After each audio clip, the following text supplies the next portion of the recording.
लोकसभा चुनाव को लेकर 2 दिनों से कांग्रेस पश्चिमी राजस्थान में चुनावी सभा में पार्टी के पक्ष में मतदान करने की अपील कर रही है। इस दौरान नेता प्रतिपक्ष टीकाराम जूली एनडीटीवी से उन्होंने बात की और कहा कि बीजेपी झूठे काम करती है, झूठे वादे करती है। उन्होंने कहा कि पिछले चुनाव में बीजेपी ने भ्रामक बातें फैलाई और कन्हैयालाल हत्याकांड में झूठ बोला, जबकि तत्कालीन कांग्रेस सरकार ने 2 घंटे में आरोपियों को पकड़ लिया था। नेता प्रतिपक्ष टीकाराम जूली 2 दिनों से जोधपुर में है और पश्चिमी राजस्थान के दौरे कर रहे हैं और दौरे में किस तरह का रेस्पॉन्स मिल रहा है और चुनाव लोकसभा जो 2024 है उसको लेकर किस तरह का रणनीति आप लोगों ने बनी है। सारी कांग्रेस पहली बार हमने देखा कि एक ही मंच पर नजर आई जोधपुर के करण सिंह उचाड़ा के प्रत्याशी के समर्थन में, और आज बाड़मेर, जालोर, क्या रणनीति है आपकी?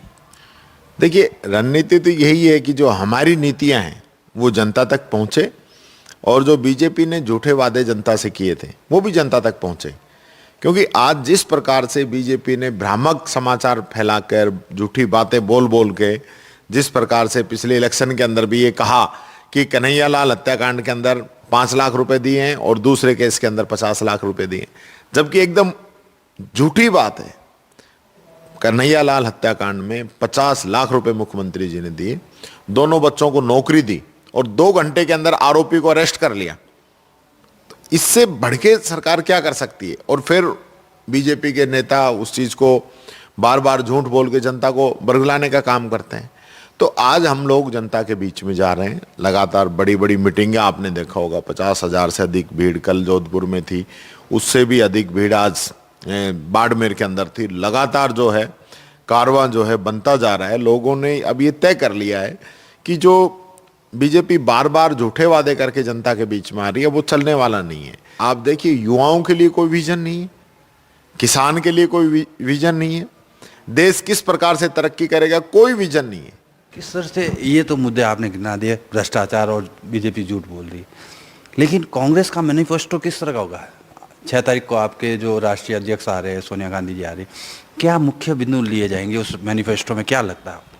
देखिए, हमारा मैनिफेस्टो जो है वो विशेष रूप से महिलाओं के लिए, उनकी सुरक्षा के लिए, उनके घर खर्च के लिए रहेगा, बालिकाओं की शिक्षा के लिए रहेगा, युवाओं को नौकरी के लिए रहेगा।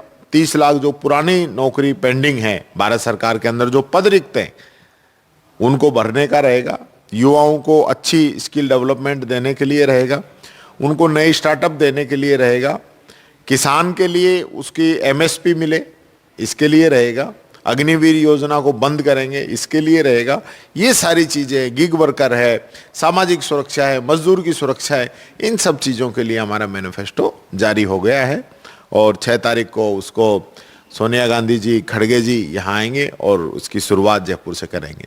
एक आखिरी सवाल, जिस तरह से आप कह रहे हैं, आज जेपी नड्डा बीजेपी के जो प्रदेश राष्ट्रीय अध्यक्ष है, उन्होंने आरोप लगाया कांग्रेस पे, जल, नभ, थल तीनों जगह कांग्रेस ने भ्रष्टाचार किया है, किस तरह का आरोप है ये? तो 10 साल से लोग बैठे हैं ना, 10 साल से आप सत्ता के अंदर बैठे हैं, आप एक भी भ्रष्टाचार सोनिया गांधी जी पे, राहुल गांधी जी पे, प्रियंका गांधी जी पे साबित करके दिखाइए।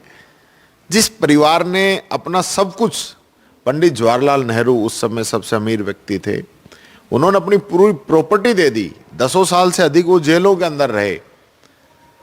महात्मा गांधी जी शहीद हो गए, इंदिरा गांधी जी शहीद हो गई, राजीव गांधी शहीद हो गए, सोनिया गांधी जी ने प्रधानमंत्री पद ठुकरा दिया, राहुल गांधी जी ने राष्ट्रीय अध्यक्ष का पद ठुकरा दिया।